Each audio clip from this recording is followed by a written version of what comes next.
Hi hello from Sri health care. நான் உங்கள் மணிமாலா தினேஷ்குமார். ரொம்ப நாளாக சிஏக்காய் வீடியோ போடலான்னு நினச்சிக்கிட்டே இருந்தேன். அதுக்கு டைமே இல்லைங்க. அதனால் இப்போ இதோ உங்களுக்காக சிஏக்காய் மேக்கிங் வீடியோ. இது எப்படி நம்ம ப்ரிப்பேர் பண்ணுறோம் அப்படிங்கிறத தான் இப்போ நம்ம பார்க்க போகிறோம். இதில் சீயக்காய், வெந்தயம், பாசிப்பயிறு, கார்போக அரிசி, எலுமிச்சை, வெட்டிவேறு, ரோஜா இதழ், கருவேப்பிலை, செம்பருத்திப்பூ, மருதாணி இலை, வேப்பிலை, ஆவாரம்பூ, பூந்திக்கொட்டை, பூழாங்கிழங்கு, காய்ந்த நெல்லி, மகிழம்பூ, மறிக்கொழுந்து, கோரைக்கிழங்கு, இது 18 வகையான மூலிகைகள் சேர்த்து தான் நம்ம சீயக்காய் ப்ரிப்பேர் பண்ணிகிட்ருக்கோம். நிறையா பேர் நினச்சிட்ருக்கிறது சீயக்காய் யூஸ் பண்ணால் முடி ரொம்ப ட்ரை ஆகி வறண்டு போயிடும், ஹேர் ஃபால் ஏற்படும் அப்படிங்கிறது தான். ஆனால் கிடையவே கிடையாதுங்க. நம்ம முன்னோர்கள் காலத்திலருந்தே எல்லாருமே முடியை பராமரித்தது இந்த சீயக்காயை யூஸ் பண்ணி தான்.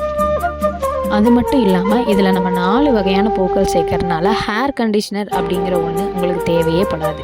இந்த சீயக்காய் யூஸ் பண்ணுறதுனால உங்களுக்கு இயற்கையாகவே உங்களோட ஹேர் வந்து ஷைனிங்காகவும் சாஃப்டாகவும் இருக்கும். அதை நான் உங்களுக்கு சொல்ல வேண்டியதில்லை, நீங்கள் யூஸ் பண்ண கொஞ்ச நாள்லேயே தெரிஞ்சுக்குவீங்க. உங்களுக்கு அப்படி வேணும்னு நீங்கள் நினச்சிங்கன்னா ஸ்க்ரீனில் தெரியிற நம்பருக்கு கால் பண்ணி ஆர்டர் பண்ணிக்கோங்க. மீண்டும் அடுத்த வீடியோவில் சந்திப்போம். டாடா பாய் பாய் ஃப்ரம் மணிமாலா தினேஷ்குமார்.